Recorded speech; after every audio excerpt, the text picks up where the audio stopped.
और अब वक्त है सबसे बड़े चुनावी शो अब की बार किसकी सरकार का, जिसमें हम आपको दिखाते हैं चुनावी राज्यों की बड़ी सियासी खबरें। हम आपको इस वक्त की लेटेस्ट इलेक्शन न्यूज भी दिखाएं, उससे पहले 3 हेडलाइंस आपको बताते हैं। और आज की पहली हेडलाइंस है इत्र वाले मित्र के घर पर रेड, उसके ठिकानों पर रेड। इत्र वाले मित्र पर रेड नॉन स्टॉप जारी है। और दूसरी बड़ी खबर क्या है वो भी आपको बताते हैं। 3 बड़ी खबरें सबसे पहले आपको बताते हैं किसानों को मोदी का न्यू ईयर गिफ्ट, ये दूसरी बड़ी खबर होगी। और तीसरी बड़ी खबर होगी हमारे इस खास शो में मिशन पंजाब पर अरविंद केजरीवाल। तो 3 ये बड़ी खबरें हैं। पहली इत्र वाले के घर पर रेड, किसानों को मोदी सरकार का तोहफा और मिशन पंजाब पर अरविंद केजरीवाल। और आज की पहली बड़ी खबर है इत्र लोग पर इनकम टैक्स की रेड जो पिछले 29 घंटे से लगातार चल रही है। आयकर विभाग के अधिकारियों की रात इत्र कारोबारियों के ठिकाने पर ही गुजरी है। रात में भी कागजात खंगाले जाते रहे। पूरी रात इनकम टैक्स के अधिकारी जांच करते रहे। और अब तक ये कहा जा रहा है कि करीब 150 करोड़ की टैक्स चोरी की बात सामने आ रही है। कुल 50 ठिकानों पर रेड चल रही, करोड़ों की टैक्स चोरी के सबूत अब तक मिले हैं। बहुत सारे कागजात जब्त किए गए हैं। एसपी के एमएलसी पंपी जैन के ठिकानों पर रेड चल रही है। पिछले 29 घंटों से कन्नौज के घर पर यह छापेमारी जारी है। और अब तक 150 करोड़ की टैक्स चोरी की बात सामने आ रही है। तो बड़ी खबर, पंपी जैन जो समाजवादी पार्टी के एमएलसी हैं, उनके कन्नौज वाले घर पर इस वक्त रेड चल रही है। 150 करोड़ की टैक्स चोरी के सबूत अब तक मिले हैं। आयकर विभाग ने कई दस्तावेज सीज कर लिए हैं और जांच अब भी जारी है। इसके अलावा इत्र कारोबारी मलिक मियां के ठिकानों पर भी रेड चल रही है। कन्नौज में पुष्पराज जैन यानी पंपी जैन के ठिकानों पर बीते 29 घंटे से ज्यादा वक्त से छापेमारी के काम चल रहा है। हमारे संवाददाता विशाल प्रताप सिंह रेड पर पल पल का अपडेट लगातार हम तक पहुंचा रहे हैं। उन्हीं की एक रिपोर्ट देखिए। इत्र व्यापारी और समाजवादी पार्टी के एमएलसी पुष्पराज जैन उर्फ पंपी जैन के यहाँ कन्नौज में जो आवास पे कारखानों पर रेड चल रही है आईटी की, उसको 24 घंटे से ज़्यादा का वक्त बीत चुका है और अभी भी ये रेड बदस्तूर जारी है। हम इस समय पंपी जैन का जो कन्नौज का आवास है वहाँ पर मौजूद हैं। बाहर पुलिस की मौजूदगी है।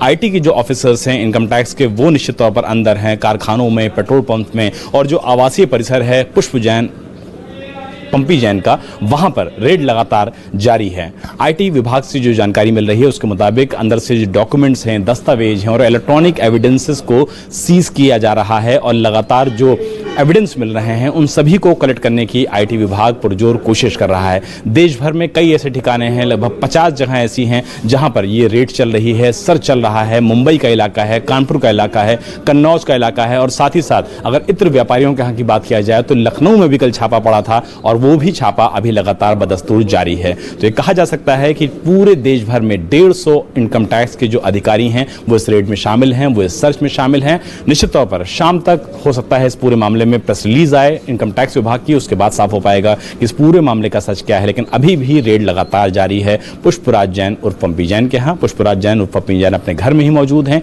इनकम टैक्स के जो अधिकारी हैं न सिर्फ वो डॉक्यूमेंट्स को देख रहे हैं, जो इलेक्ट्रॉनिक एविडेंस है उसको देख रहे हैं, बल्कि पंपी जैन से भी लगातार पूछताछ कर रहे हैं। लेकिन अभी तक बरामदगी क्या हुई है, अभी तक कौन सी चीजें अंदर से मिली हैं, इसको लेकर के ऑफिशियल कंफर्मेशन नहीं आई है। लेकिन शाम तक उम्मीद की जा सकती है कि प्रेस रिलीज जारी करके इनकम टैक्स विभाग बताएगा कि समाजवादी पार्टी के एमएलसी पुष्पराज जैन और पंपी जैन के यहाँ उन्होंने क्या क्या बरामद हुआ है और किस तरीके से इनकम टैक्स की कार्रवाई आगे बढ़ने वाली है। क्या नाम है, मकसूद आलम के साथ विशाल प्रताप सिंह, इंडिया टीवी, कन्नौज। और विशाल प्रताप सिंह खुद इस वक्त हमारे साथ सीधे कन्नौज से जुड़ चुके हैं। विशाल, 29 घंटे से ज्यादा वक्त हो चुका है, छापेमारी चल रही है। ये छापेमारी कब तक खत्म हो सकती है, कोई अपडेट आपको मिल रहा है सूत्रों से?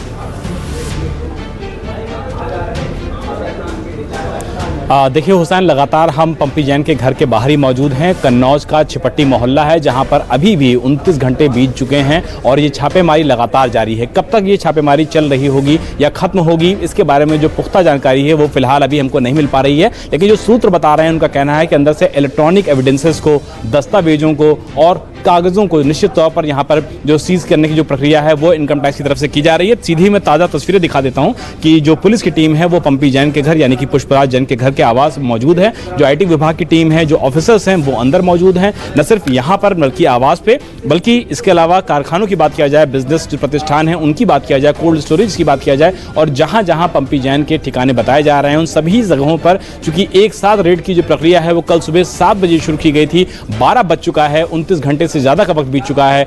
कानपुर हो गया, कन्नौज हो गया, लखनऊ का इलाका हो गया, इसके अलावा मुंबई के जिन इलाकों में रेड की जा रही है लगातार, तो ये कहा जा सकता है कि अब से कुछ देर बाद इनकम टैक्स की तरफ से प्रेस रिलीज जारी की जा सकती है, इंफॉर्मेशन दी जा सकती है, लेकिन रेड कब खत्म होगी इसके बारे में पुख्ता जानकारी फिलहाल अभी नहीं दी जा सकती है, क्योंकि इनकम टैक्स विभाग की जो छापेमारी है, जो सर्च है, जो रेड की कार्रवाई है, वो लगातार सभी प्रतिष्ठानों पर जारी है। हुसैन।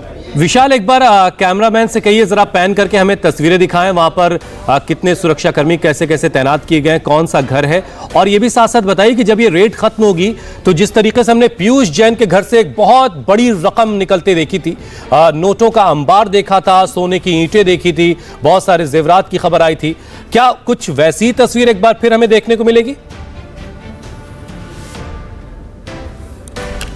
बिल्कुल, मैं पहले कैमरा पर्सन को बोलता हूं कि एक बार जरा उस पूरे घर को दिखाएं। पीयूष जैन का, पंपी जैन का जो घर है, ये आवास है, देखिए 3 मंजिला आवास है। तीनों आवास पे जो 3rd मंजिल का ये आवास है, यहाँ पर पूरी तरीके से रेड जारी है और पुलिसकर्मी जो हैं वो 3 पुलिसकर्मी फिलहाल यहाँ पर तैनात हैं, लेकिन प्रतिष्ठान कई सारे हैं, 50 से ज़्यादा लोकेशंस हैं, 150 से ज़्यादा जो IT ऑफिसर्स हैं वो पूरे देश भर में पंपी जैन के जो ठिकाने हैं उनमें जो सर्च ऑपरेशन है वो चला रहे हैं। आपने हुसैन ये भी सवाल पूछा कि क्या उस तरीके से कैश मिलने की उम्मीद है, गोल्ड मिलने की उम्मीद है, तो फिलहाल जो इनकम टैक्स की टीमें हैं वो लगातार सर्च अभियान जारी रखी हुई हैं। फिलहाल जो इन्फॉर्मेशन मिल रही है उसके मुताबिक सीजर्स जो अभी तक किए गए हैं वो इलेक्ट्रॉनिक एविडेंस हैं, दस्तावेजों को सीज किया गया है, लेकिन फिलहाल कैश मिलने के बारे में, गोल्ड के मिलने के बारे में कोई भी ऑफिशियल कंफर्मेशन, कोई भी ऑफिशियल जानकारी इनकम टैक्स की तरफ से नहीं दी गई है। यानी कि जो सर्च है वो दस्तावेजों पे है, इलेक्ट्रॉनिक एविडेंसेस पे है, और इसी सर्च के आधार पर, इसी बेस के आधार पर जो इनकम टैक्स की टीमें हैं वो लगातार पूरे देश भर में छापेमारी कर रही हैं। लेकिन शेल कंपनीज के बारे में जानकारी मिली है कि शेल कंपनीज को इसमें इस्तेमाल किया गया था, टैक्स चोरी की गई थी, लेकिन टैक्स चोरी कितनी है, शेल कंपनीज का इस्तेमाल कैसे किया जा रहा था, निश्चित तौर पर प्रेस रिलीज आने के बाद, इंफॉर्मेशन शेयर होने के बाद ही साफ हो पाएगा कि इनकम टैक्स की अब तक की जो सबसे बड़ी छापेमारियों में से एक है, इस छापेमारी में इनकम टैक्स विभाग को क्या मिल रहा है। हुसैन, चलिए इंतजार करते, कुछ वक्त के बाद तस्वीर और बेहतर तरीके से साफ होगी। फिलहाल बहुत बहुत शुक्रिया विशाल, आप नजर बना के रखिए, आपके पास हम अपडेट के लिए आते रहेंगे। और देश भर में जैसे ही इत्र कारोबारियों के ठिकानों पर रेड पड़ना शुरू हुई है, सियासी भूचाल भी आ गया है। समाजवादी पार्टी ने इन छापों पर सवाल उठाए हैं, इसे राजनीति से प्रेरित बताया, आरोप लगाया कि पीयूष जैन पर गलती से छापा पड़ गया था और अब बीजेपी सरकार अपनी गलती को सुधारने के लिए समाजवादी पार्टी से जुड़े लोगों पर रेड कर रही है। अखिलेश यादव के आरोपों का वित्त मंत्री निर्मला सीतारमण ने पॉइंट टू पॉइंट जवाब दिया है। देखिए, ये छापे इसलिए पड़ रहे हैं, भारतीय जनता पार्टी अपनी बदनामी बचा रही है। उनकी बदनामी हो गई जब पीयूष जैन के यहाँ छापा मारा, आज तक नहीं बता पा रहे कि समाजवादी पार्टी से क्या संबंध था। जब पीयूष जैन की पोल खुल गई कि वो भारतीय जनता पार्टी के समर्थक निकले या उन्हीं से संबंध रखते हैं, तो जानबूझ करके अपनी बदनामी बचाने के लिए इन्होंने समाजवादी पार्टी के MLC पुष्पराज जैन के यहाँ छापा मारा। इनके यहाँ डिजिटल इंडिया की मिस्टेक है, ये ढूंढने गए थे समाजवादी इत्र के व्यापार कारोबारी को, इन्होंने अपने यहाँ छापा मार लिया। अपनी बदनामी बचाने के लिए, अपनी खीस मिटाने के लिए अब इन्होंने जानबूझ करके दिखावे के लिए फिर समाजवादी पार्टी के MLC पुष्पराज जैन पर छापा मारा है। उत्तर प्रदेश अखिलेश यादव जी क्या इससे हिल गए क्या? उनको डर लग रही है क्या? उनका इसमें कुछ इंटरेस्ट है क्या? लॉ एनफोर्सिंग एजेंसीज जब एक जगह पर छापा मारते हैं, जो भी इसके ऊपर टिप्पणी दे रहे हैं, मैं उनसे ये प्रश्न पूछना चाहती हूं, वो गए खाली हाथ आए क्या? इंटेलिजेंस उनके हाथ में रखे जाते हैं। ऐसे ही एक कारोबार था जो कानपुर में GST का इंटेलिजेंस के इंफॉर्मेशन के तहत रेड हुआ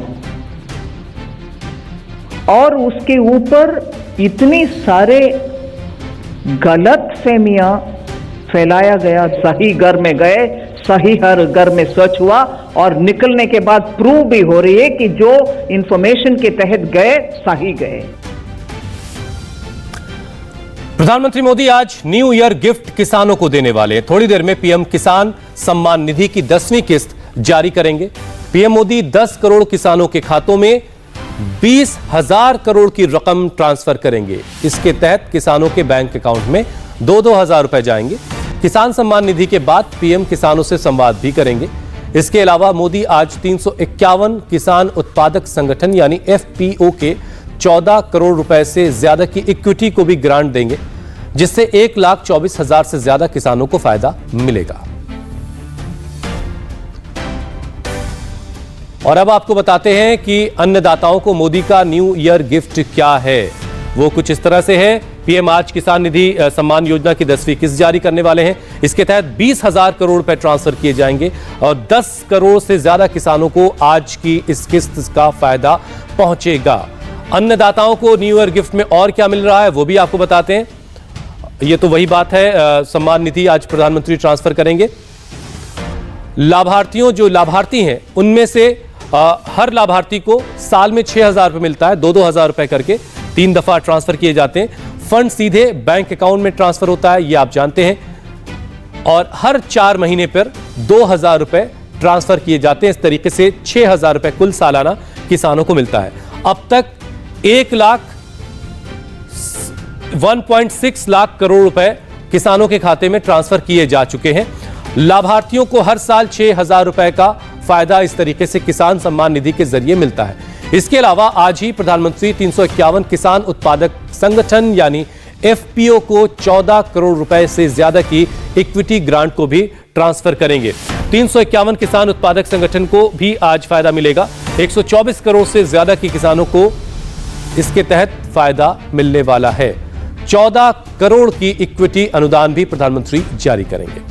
और इस वक्त की बड़ी खबर आपको बता दें, केंद्रीय मंत्री जितेंद्र सिंह कटरा पहुंच चुके हैं और जम्मू के नारायण अस्पताल में घायलों से जाकर जितेंद्र सिंह ने मुलाकात की है। सुबह हमने आपको तस्वीरें दिखाई थी जब वो दिल्ली से निकल रहे थे और अब वो कटरा पहुंच चुके हैं। जाकर के उन्होंने नारायण अस्पताल में जो जख्मी हैं उनसे मुलाकात की है। आपको एक बार फिर से हम बता दें, देर रात तकरीबन 2:45 बजे वैष्णो देवी मंदिर परिसर में हादसा हुआ, भगदड़ मची, जिसमें 12 श्रद्धालुओं की जान गई और करीब 40 श्रद्धालु जख्मी हैं, जिनका नारायण अस्पताल में इलाज चल रहा है। और मौके की नज़ाकत को देखते हुए तुरंत केंद्रीय मंत्री जितेंद्र सिंह दिल्ली से रवाना हुए। वो कटरा पहुंचे और उन्होंने जाकर के अस्पताल में घायलों का हालचाल लिया है। और जाते वक्त उन्होंने ये भी कहा था कि प्रधानमंत्री खुद इस पूरे मामले पर नज़र बनाए हुए हैं और मैं वहां पहुंचकर प्रधानमंत्री को वहां के हालात की जानकारी भी दूंगा। इंडिया टीवी हर वक्त हर जगह डाउनलोड करने के लिए सर्च करें India TV news Google play store या ऐप स्टोर पर।